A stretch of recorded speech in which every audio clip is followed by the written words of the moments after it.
Hey, everybody, and welcome to March. And it is Women's History Month. I'm excited to be in my office for a day, I think.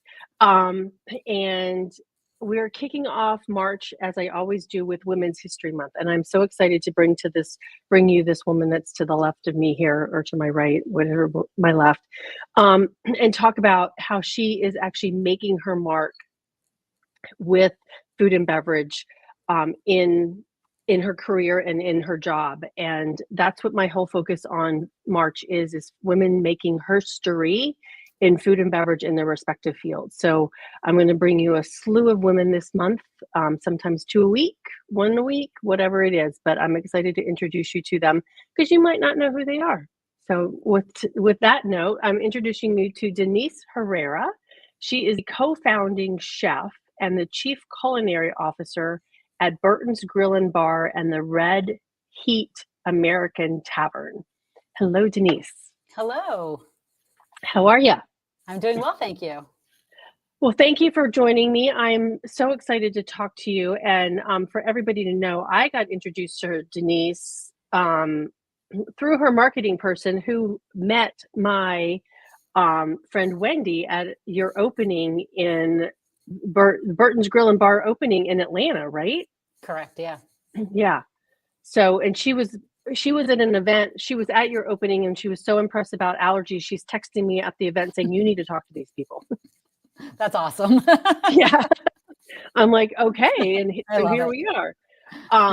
So welcome. And tell us about your role as the co-founding chef and chief culinary officer at Burton's.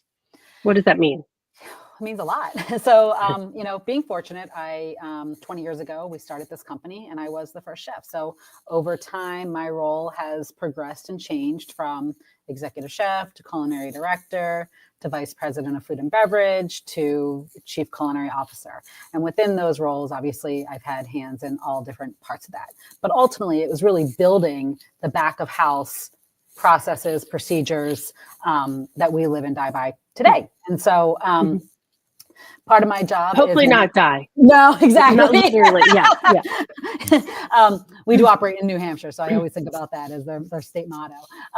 But anyway, so we my job is menu engineering, sourcing product, recipe writing, costing analysis, educating, training, but also more importantly, culture, and making sure that we continue to set out what we wanted to do in the beginning, which was be employer of choice and be best of brand. Okay. Well, and when I put the title up here, food safety and allergen awareness in restaurants. And when you did that, that was not your intent when you guys first originally started. You wanted to be the best in brand, which is awesome. But how did you come about to being this high level restaurant, or this restaurant that has this high level of accountability towards allergy awareness? Yeah, so, it started with conversations and a lot of it revolving around who we wanted to be as a brand. And so, in 2004, when these conversations started, a lot was happening in the world with bird flu still, mad cow disease, swine flu. And so we said we didn't want to anchor ourselves on one protein to be a fish house or a steak house or anything like that. We wanted something for everybody.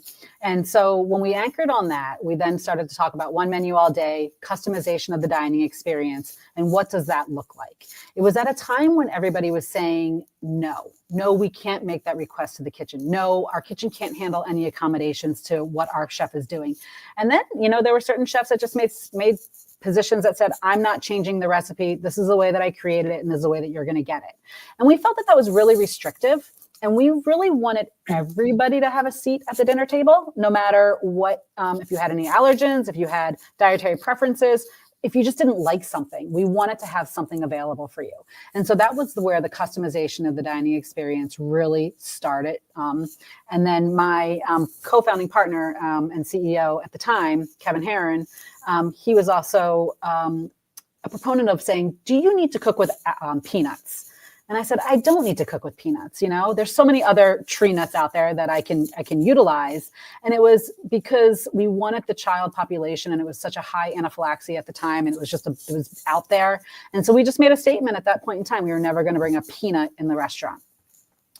And then customization really came down to splitting food in the kitchen for the guests. If a guest didn't want tomatoes in their salad, we can take them out because we make things a la minute.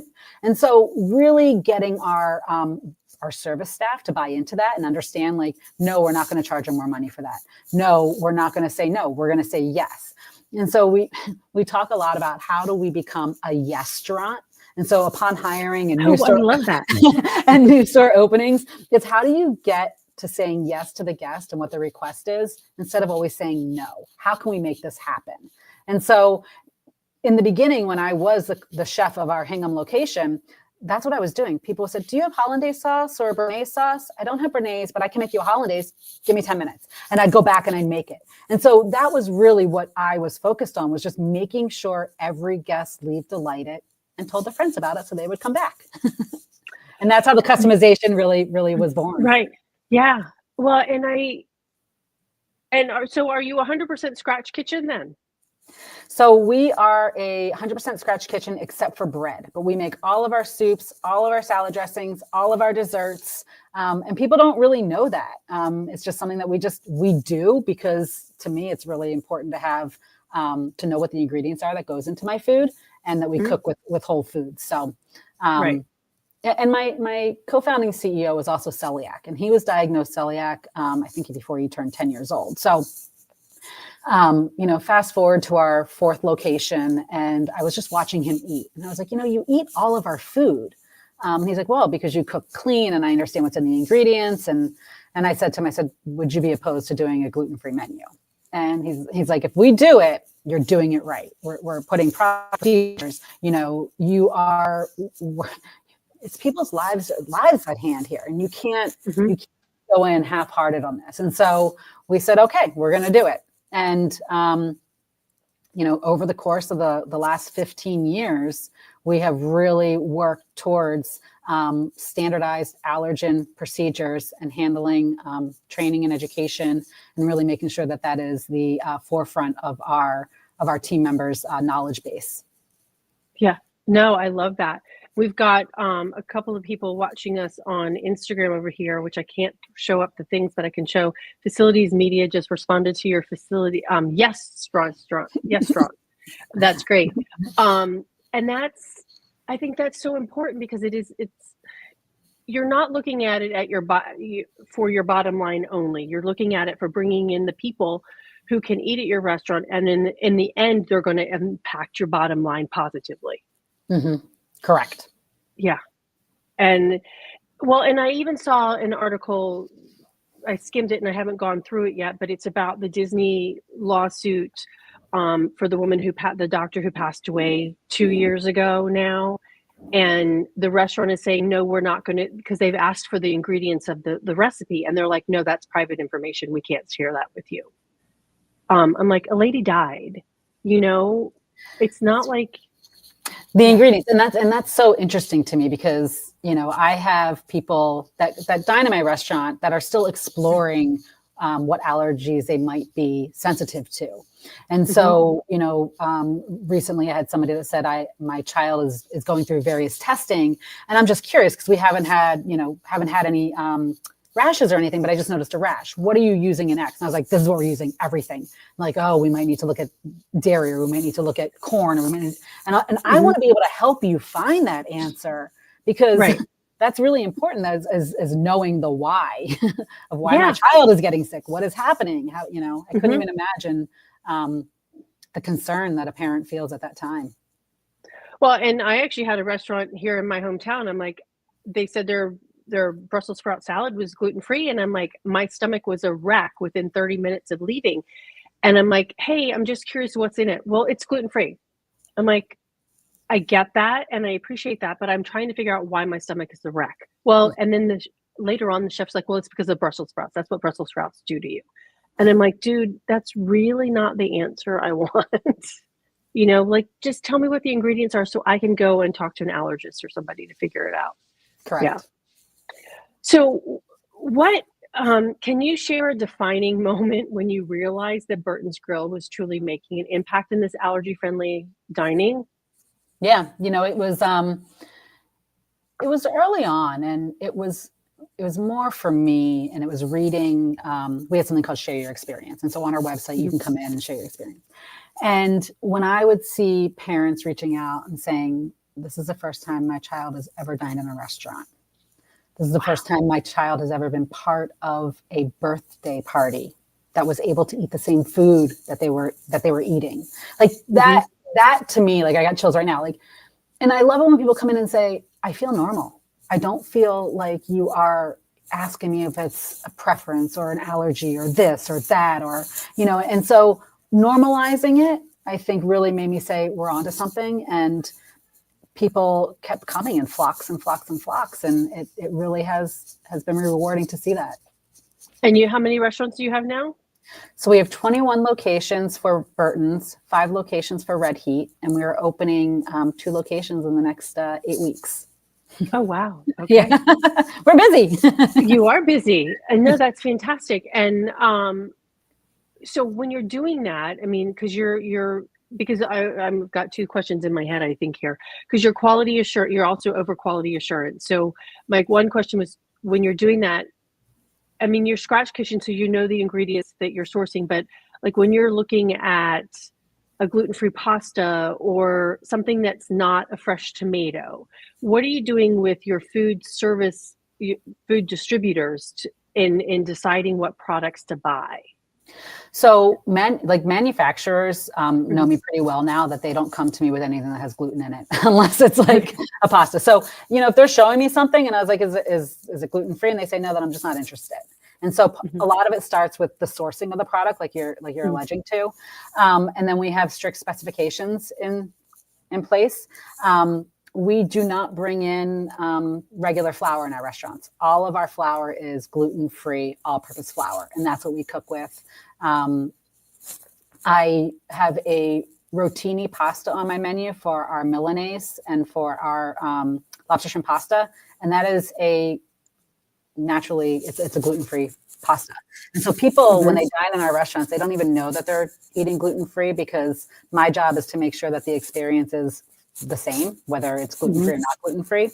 And so 99% of our menu is 100% gluten-free outside of burger buns and long pasta. So like pappardelle or angel hair. But I have the rotini gluten-free that I can sub in for that. And I have a Mhm. gluten-free burger bun that I sub in.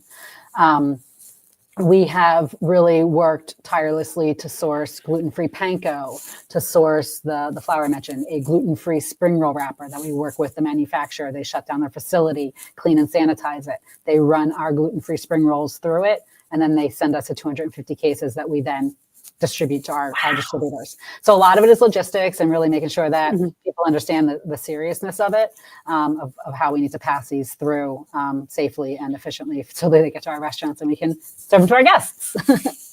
Well, the fact that you've partnered with that manufacturer of the spring roll wrappers to do that, I mean, when you hear in the news that there are people that are adding sesame to their ingredients so they don't have to go through that process.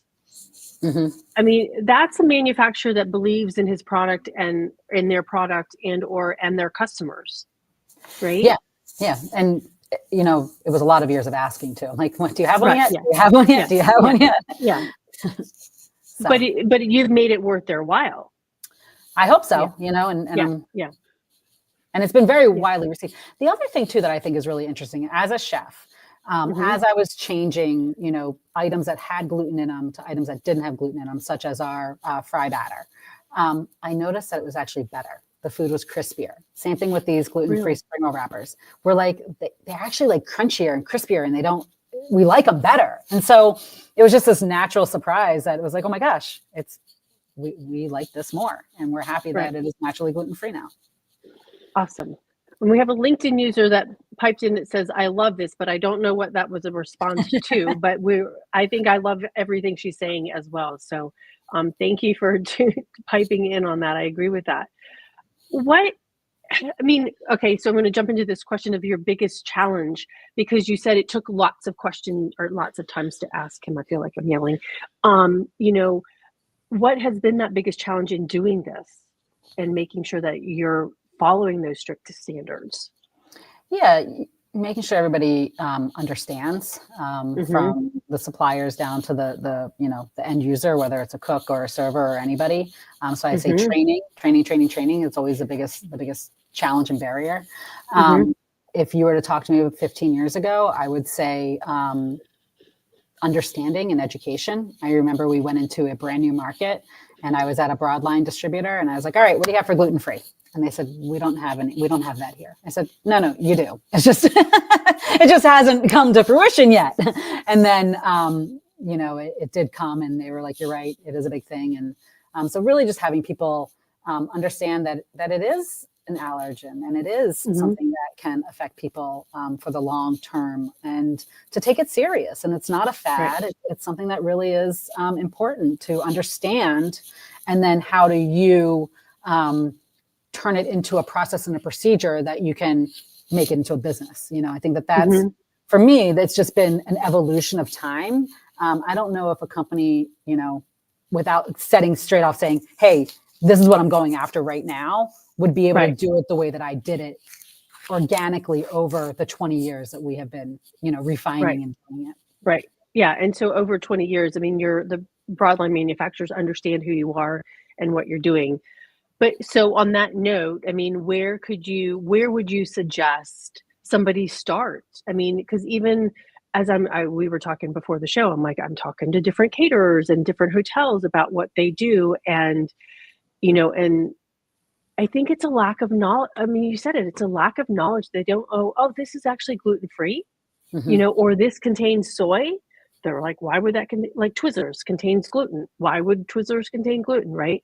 Mm-hmm. So where would you recommend that somebody start with this now in this day and age?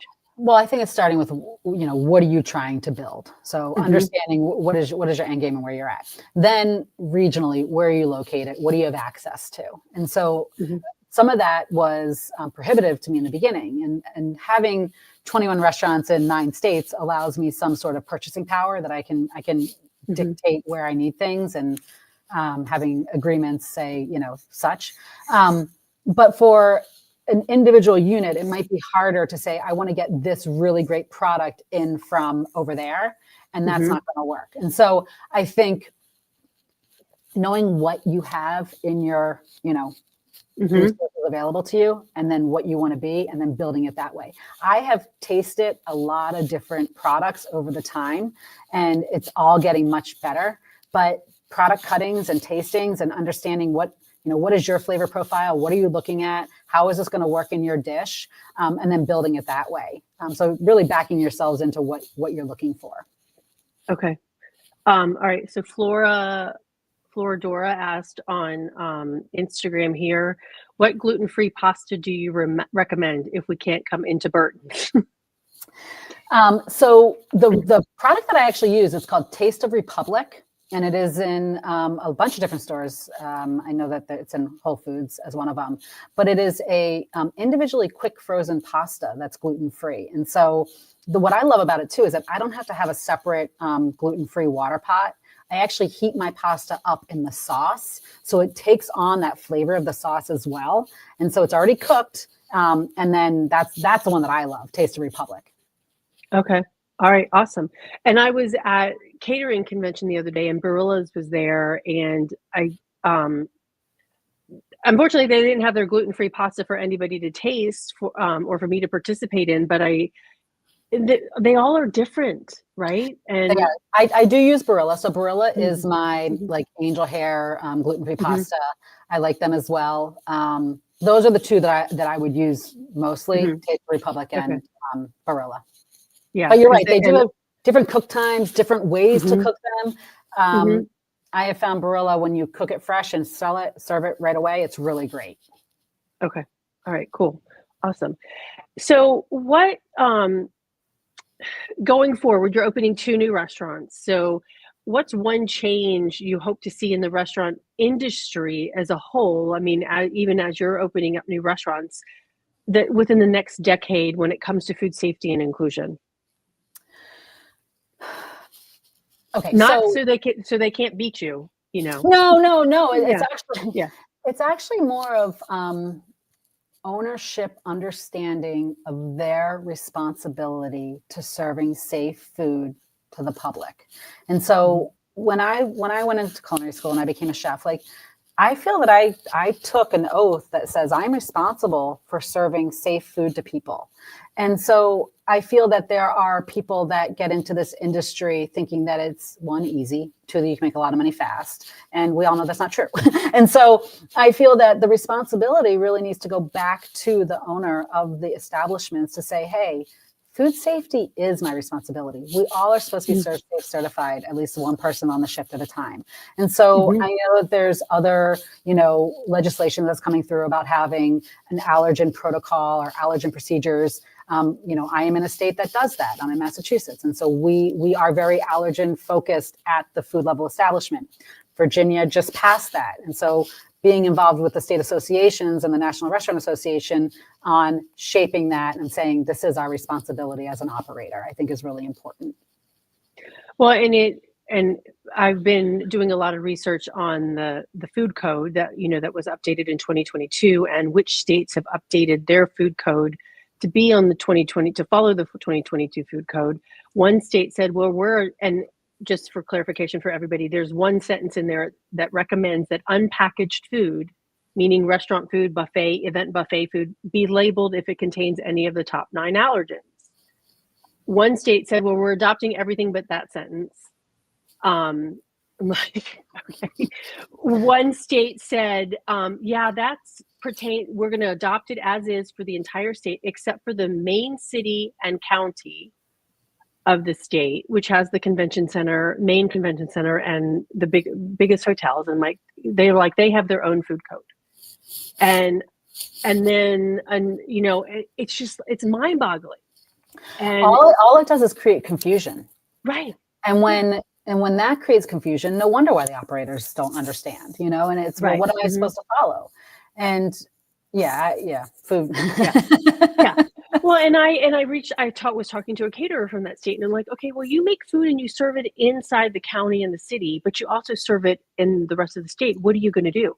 And this woman was a salesperson, didn't know anything of what I was talking about. She's like, but I'll talk to my head of culinary to find out. And I actually need to reach out to him or her and find out, what are you going to do? How are you going to do this? But Right. it's even like the EU ones that it's Well, different in so every country. since we operate in 9 states, what we do is we take the most current and then the most strictness out of the ones, and then all of our Okay. restaurants operate at that level. So we have Okay. ours, which is the highest of that they can be that's out there. Mm-hmm. But things are always changing. And so Right. we operate in Maryland, and we had a health inspection, and I love our kids menu because it's called the Be Choosy menu, and the kids get to pick and mix and match proteins and side items, and it's fun for them. Right. And they can have healthy options. We didn't want to dictate what the parents did for their children. But we had a health inspection, and they said, in this town, we would like you to put on the menu that you have a menu item that's 600 calories or less. And we said, well, where does that say that in the food code? Because we know that we have it. It's not a problem. She's like, well, that's my personal preference. And I was like, well, you can't have personal preference. That's also part of food code. Like that doesn't work for us. Like, just tell me what it is, and I will totally comply. But it's hard when it's you're inserting opinions at times. Right. Very true. Very, very true. And I don't want it to be confusing I don't want, like you said, for the operator, but then also the diner, which then goes on to, because you said a lot of training, right? And you're in charge of training of the employees. Mm-hmm. How have you impacted these chefs that work in your restaurants, as well as the servers that work in your restaurants? I mean, have you seen a change in how they address all of this? Oh, absolutely. They read everything. They look at everything. And it's nice to have another set of eyes. We did put a allergy commitment in policy upon getting hired. So you sign something that says that you're going to follow all these steps in our allergy commitment. And if you fail to follow all these, this could lead to termination, because we wanted people to come in right out of the gate. They know they're getting hired. This is something you're signing off on. This is serious for us. And so through training, it echoes through that. We have a purple card procedure, and purple card procedure means that when somebody comes in and they have, all of our servers are ask a table if they have an allergen. If anybody has an allergen, the purple card comes out, and then we start to write down the order. Once that order is taken, the server then goes to the expediter, validates and verifies what the order is to make sure it's free of any allergen. And then proactively, we send that order into the kitchen, making sure that, if it's a cross-contamination concern, we tell them, get a fresh pan, do this, use these purple tongs, go over here. And so we're making sure that everything is handled safely on a proactive approach. Then the chef prepares it. They then put it on a special plate that is for allergen-friendly food only. It's a square plate in our building.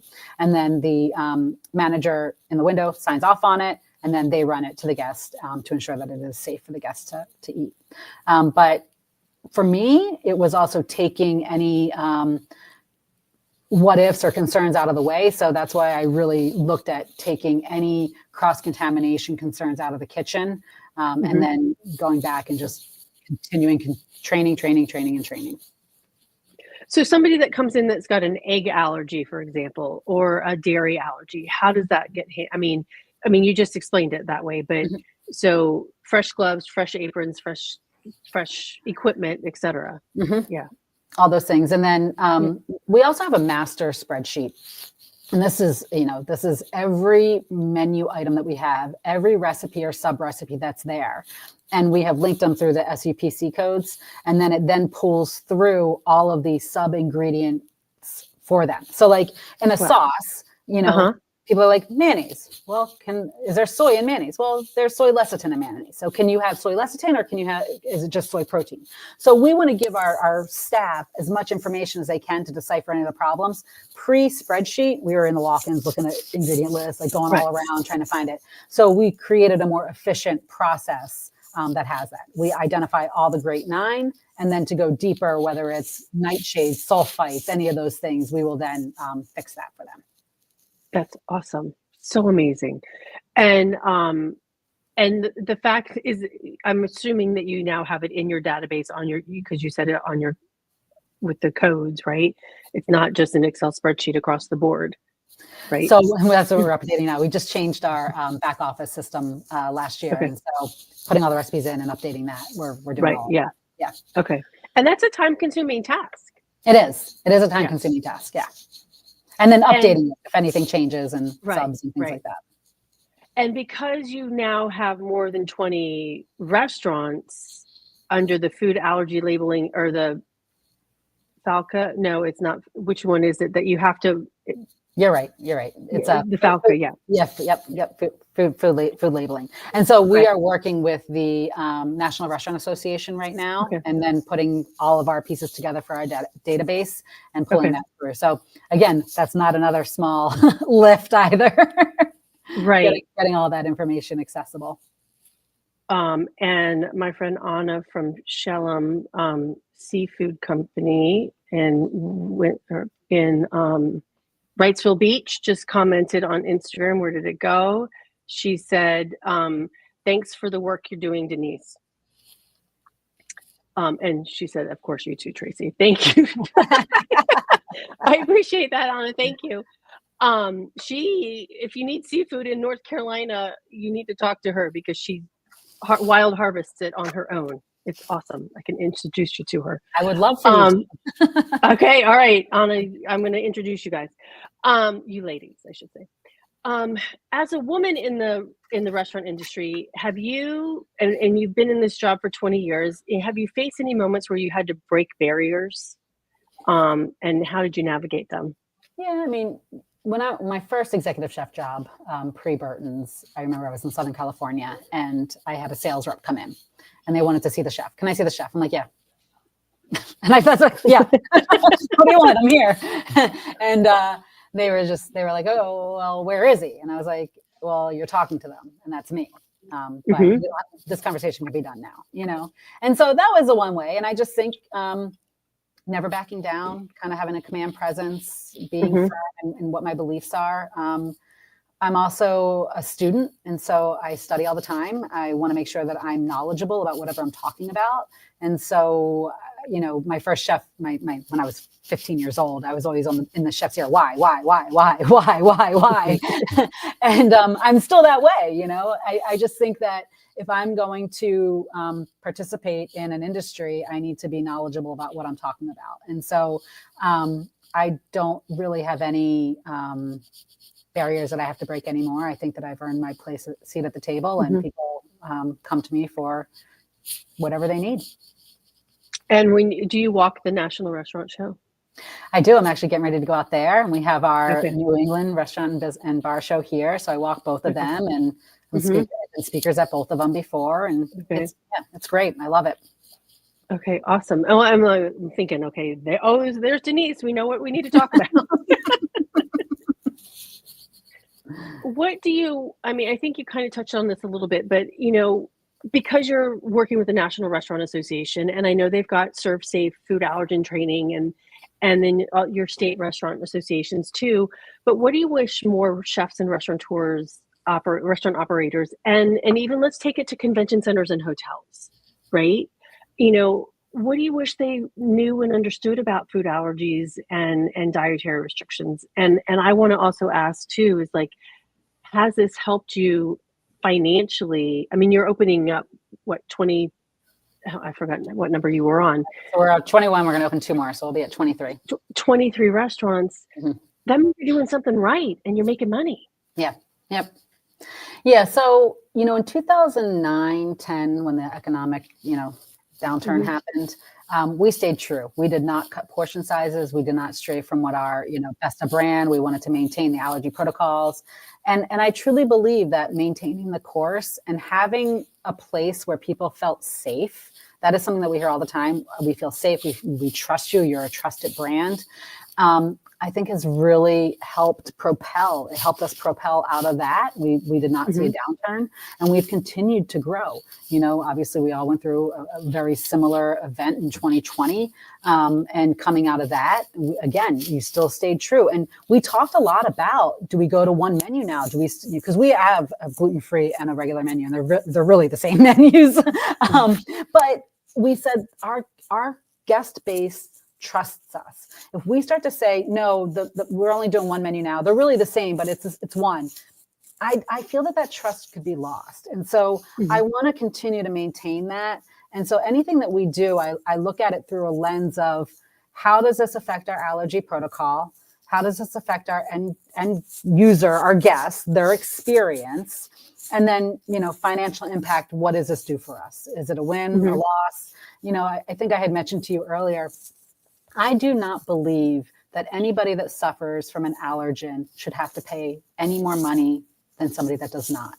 And so when you come to Burtons Grill and you order a gluten-free item, it is the same cost as everything else. And it's just how we operate. I can't consciously say, nope, you're going to pay more.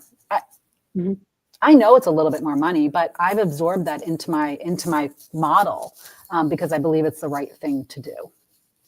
Oh. Can you just shout that from the mountains, please? Well, because, you mentioned it. It's like, but if I kept doing that and I kept nickeling and diming you for this or for that or for this, I don't believe my traffic counts would be up. They would either be flat to down. And so I go back to feeling normal. Do you feel normal because you have to pay more money for something? No, that's not right. It's not right. And so it's, it's something we've been doing.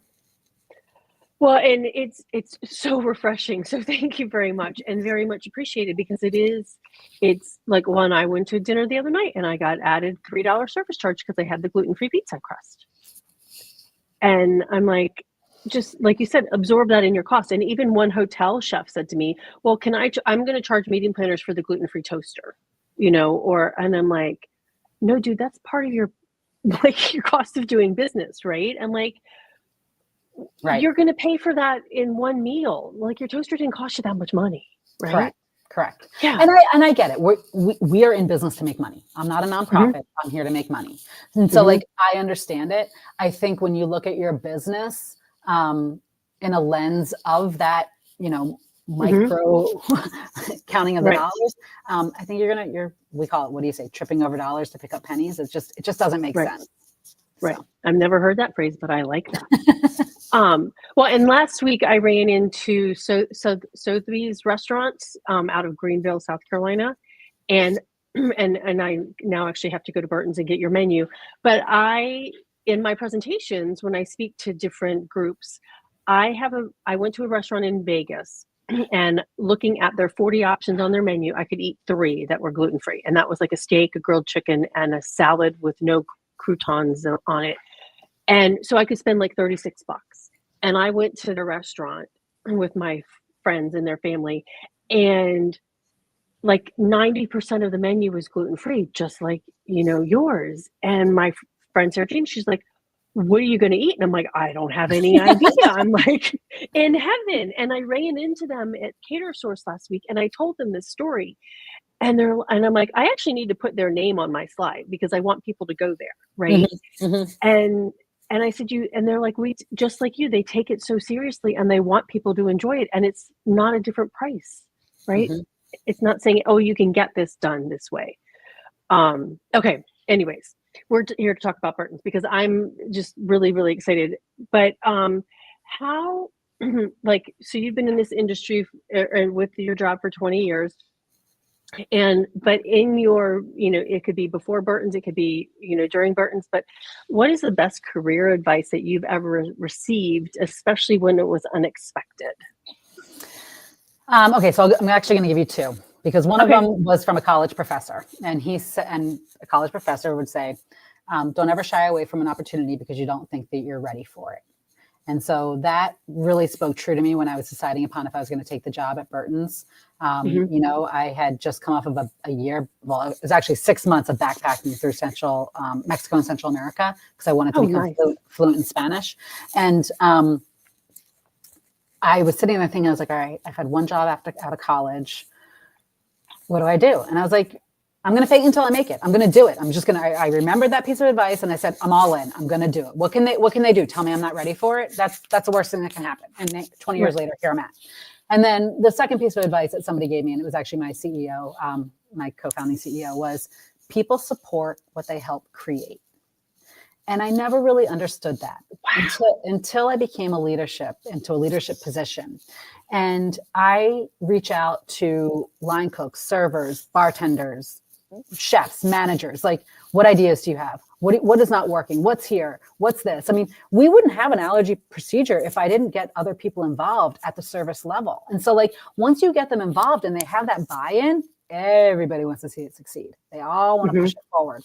And so that was a really big piece of advice. And especially for me, who thinks that you have to take all the weight in your own shoulders, you have to do it yourself, me. It's not. It's, if you get other people involved, they're going to help you thrive and grow. And that's how this company has become so successful, is because there's so many people that help support it. That's so awesome. Will Guidera, he was a keynote speaker the other day at Cater Source, and he was talking about the unreasonable hospitality, which I think you all do very well. Yeah, it's great. Yeah. But he was talking about that time that he closed the restaurant down and said, okay, where are all the touch points that somebody has when they walk through this restaurant? And he's like, first they came up with 20. And then they did 60 and whatever. And then at 130, he's like, okay, that's a great start. Now, how can we impact those? And, but he pulled in the people who are cleaning the dishes, and I think that's exactly what you did, because you don't know what you don't know, and they know because they're dealing with it. Yeah, absolutely. Yeah. And I think too, I mean, they're the front facing, you're in the kitchen, right? They're the front facing people talking to your diners. Right. And so the best place that I stand is by the dish pit. And so, okay, why is that? Because I get to see what's thrown away. What are people not eating? What's, that's supposed to be edible, but it's a garnish. It's getting tossed every time, and so we used to put a lemon wedge on every calamari dish that went out.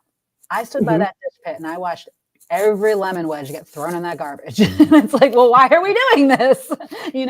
And so talking to the service staff, like servers that go by me that have a full plate of food that are not a full plate, but have food that should be wrapped, that's going to the dish pit. They already know. They're like, they're traveling. They can't eat that. They can't take that. I am asking, why is that food not going home with them? Like, I need to know. And so just having those kinds of conversations of what are guests seeing? What are they liking? What are they enjoying? It's really important. Oh, I love, and it's such a thing on food waste as well, and efficiency.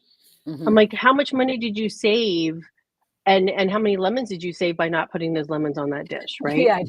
Yeah. Exactly. Yeah. Okay, so thinking through all of this, and as you've grown through this, I talk about safety, sustainability, and inclusion, and I think you've got that covered across the board. But how do you define food inclusion, and how has that shaped your approach to that menu development? You've touched about it a little bit, but yeah, I think, and I'm going to go back to saying, I think that food inclusion for me and for Burtons and how I've worked that in my position is really having availability to everybody that I can, and so to me that, whether it's gluten-free, dairy-free, sulfite-free, those are the things that I want to be able to, I can have those options for people. And people that have a lot of allergens will typically reach out to us prior. And then I will usually say, hey, do you have time for a call, or let's go through emails, and I'll put recommendations of certain things. The one area that I also love about Burtons is you can come in and say, I want no salt, I want no seasoning, I want no oil, I want no butter. We will make those accommodations when we cook your food for you. And if it's something like risotto, I have to make risotto in the very beginning prior to, the point of sale. And so in my prep risotto stage, I do not put butter. I do not put pepper. Okay. I do not put any of those stuff. It's a vegetarian, dairy-free risotto base that at the point of sale, I, a la minute, add my mascarpone, my grana, my seasonings, but I can make a dairy-free risotto for people by just thinking that through. And so that took some time. And so to me, inclusion is how do I get to yes? How do I get to making that happen for you? Yeah, when you were describing that, I'm like, I have 3 or 4 people that I need to tag on this on LinkedIn and such, and say you need to go eat at Burtons, because they're vegan, they're oil free, they're no sugar. Is it SOS? No sugar, oil, and salt, and vegan, and they could totally eat, right? Yeah. So hopefully I get you 3 more customers. All right. Yeah. Okay, and what has been your greatest accomplishment? I mean, and reminding everybody here, we're talking Women's History Month, and so this woman is making her story in what I say completely. So, what has been your biggest accomplishment or greatest? I think my greatest accomplishment is watching team members thrive, and so I really love knowing that we promote from within. And I have executive chefs, general managers, area directors that have started with me as servers, as dishwashers, as line cooks. I have an executive chef in one of our locations that was a dishwasher for me that didn't speak English, taught himself English, and then through time became a line cook, then an associate, then a sous chef. And, with the state association's help, we got him some additional training and he is now an executive chef that is in we call it the mothership. It's really our flagship. It's our first restaurant, but it's still the one that has the highest sales and all that throughput for them. And he's running that restaurant. And to me, that is just like, that is rewarding. And I just love it. I love it so much. Well, it reiterates the fact that this industry can be a career, whether and starting at that dishwasher, and now he's the executive chef of your main. I'm like, would he probably have even thought that was possible when he walked through the door? No, the dishwasher. Oh, I love that, Denise. And I love it. I love seeing him in the role and just saying how proud I am. And he says, I thank you for the opportunity. I'm going to cry now. I know. I was too. It just really was amazing. Yeah. I remember chatting with a gentleman who came to the United States 30 something years ago, did not speak a lick of English, started in banquets at a hotel or wherever. And now he's in Florida working at a Hilton. And he's like, I learned English and I've put 4 kids through college as a banquet server in hotels. Mhm. And I just find that so remarkable and awesome and proud that this Mhm. industry can create so many fantastic opportunities. Yeah, I agree. Yeah. Yeah. Okay, so if you so I'm gonna end this celebration of Denise, with the question of if what is your favorite food and why? Okay, so my favorite food is fresh food.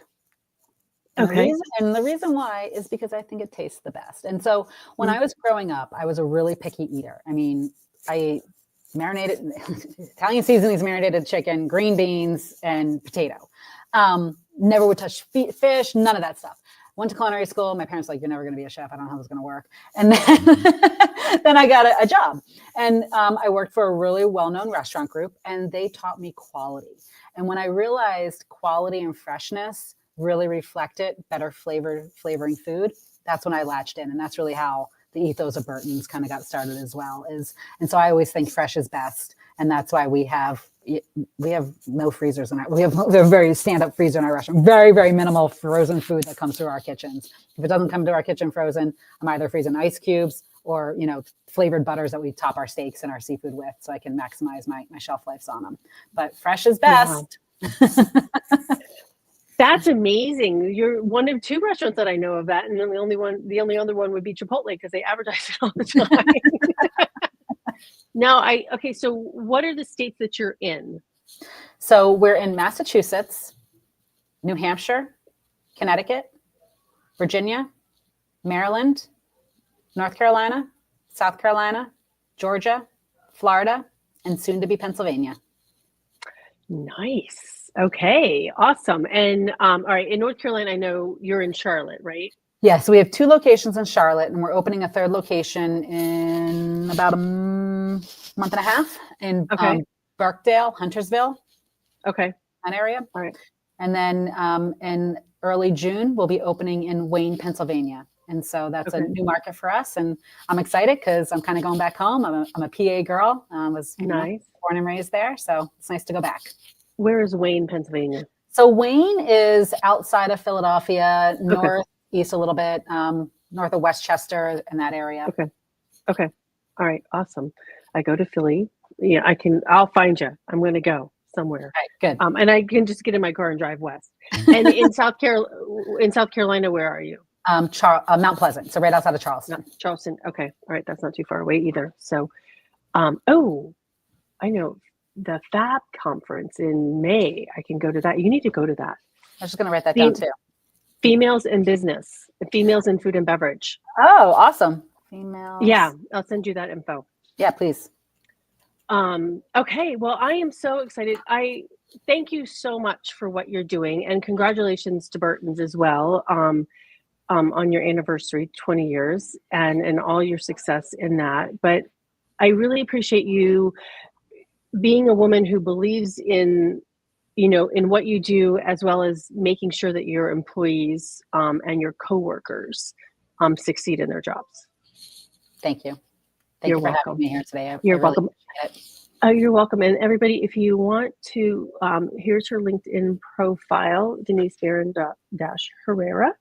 And connect with her there, or go eat at one of the restaurants. And stay with me for 1 second when we close out. Okay, well, I've got quite a few more women to introduce you to this month for Women's HERStory Month, and we next week there'll be 2. So stay tuned for that. And until next week, stay safe and eat well, and have a good day. Thanks.